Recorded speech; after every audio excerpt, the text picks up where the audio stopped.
ባረይክ ኸሎ ሻቕነ ዝበዝሖ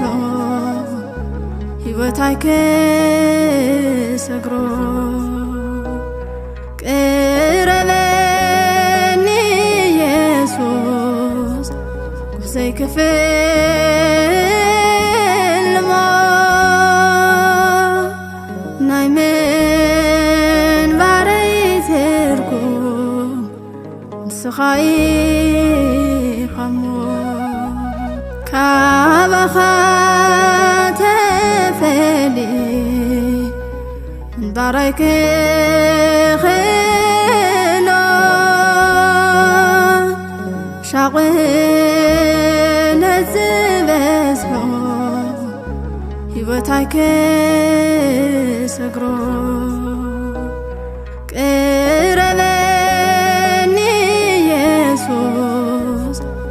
ዘይክፍል ሞ